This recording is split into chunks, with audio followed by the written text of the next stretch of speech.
My, male, 24, long-term girlfriend, female, 22, cheated on me, got pregnant, but everyone around me keeps pressuring me to stay with her. So we grew up together in a small town, known each other for our whole life, and eventually fell in love when she was 17 and moved to the city together 2 years ago. I work as a carpenter and she's still at uni. 2 weeks ago, she suddenly dropped the news that she's 3 weeks pregnant. I know for sure it cannot be mine because I always use protection and never have romance under alcohol/medication influence. I don't drink or smoke.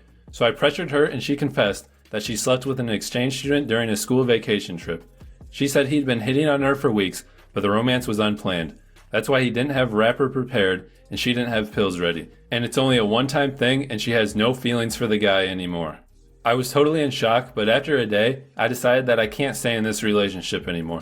First, I'm not ready to raise a child that is not my own. Second, I don't know if I am able to forgive her for betraying me, at least not at the moment.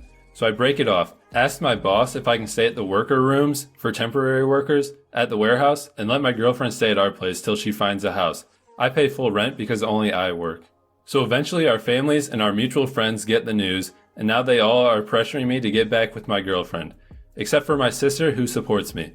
They say it's wrong to abandon her at a time like this, especially my dad who I had a fight with every 2 days because of this. He said he knows she's a good girl, just a young people mistake, that I should stay with her and give the child up for adoption. And my friends keep messaging me, convincing me to take her back.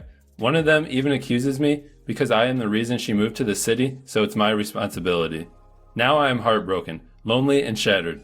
Feels like the whole world doesn't give a single duck about how I feel. I just want to move to a new city and start everything from zero, but don't have the courage. Maybe some advice from you guys would ease the stress. Update. Sorry for not update soon. The initial plan was for our parents to come to us, but they called us in the last minutes saying they can't come because of their jobs, so we had to take the train back to our hometown last Tuesday. So because they didn't follow the plan, my sister and I had the whole weekend talking about my decision.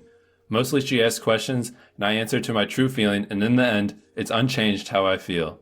So I went to the meeting with everyone on Tuesday. I told my sister she shouldn't come. That was the first time I met my ex-girlfriend since the incident.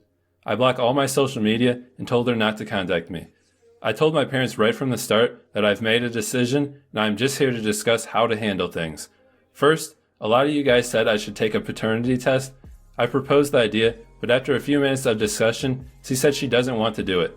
I'm still sure that I'm not the father, so it's her choice really. Second, about the real father. My ex-girlfriend said she contacted the guy herself, and he was as shocked and panicked as we were. He will be back to his home in October, so he didn't have a clue how to handle everything either.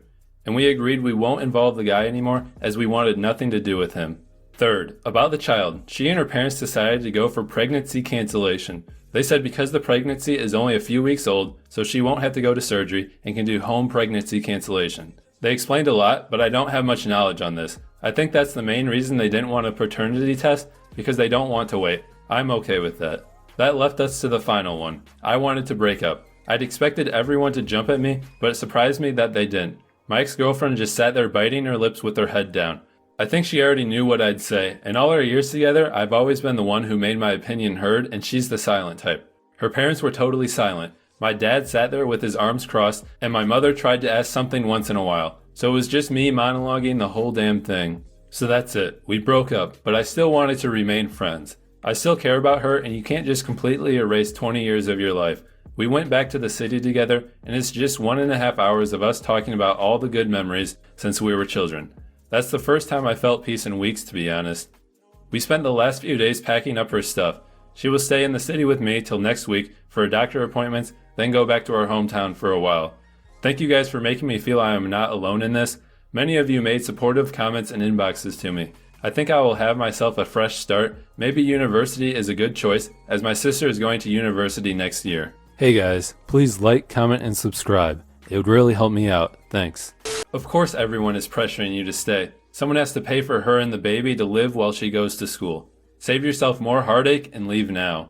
Next step is to get new friends, because the ones you have obviously don't care about your feelings. You're right. Where can I purchase said friends? Not surprised she and her parents had little to say. She was clearly in the wrong and in a major way. She did one of the worst things possible in a relationship. There was no way around it and no denying it. Congratulations. You are so lucky that she cheated before you married her and it is not your baby and that you know who she really is. You can put the years of your life behind you and find a woman who will not cheat on you. Of course, if you treat her very well.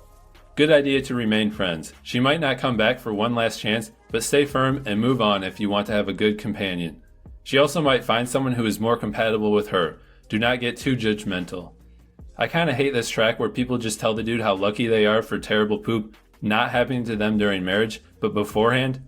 I feel like it's best to lead with, hey, this sucks and I'm sorry, and finalize with, look, on the bright side you found out who she is and you're able to break cleanly. Leading with congrats you are so lucky seems rather insensitive in my opinion, this coming from the dude who tells people to break up at the first whiff of a red flag. Congratulations on sticking to your plan and not being pressured into doing something that you don't feel is right for your life. The at-home pregnancy cancellation part is scary, but I'd be way out of my league to discuss that. No disrespect, what bizarro place do you live? I mean, I could maybe understand all of this if she was your wife or even your fiance. She's just some woman you dated. Why all of the family formality and drama? They were childhood friends, so that might be why. The parents are probably close with each other and they felt the need to try to handle things. Why would you want to stay friends? It makes no sense. She betrayed you in the worst way possible and you still want this person in your life? Just walk away and leave her in the rear view mirror, man.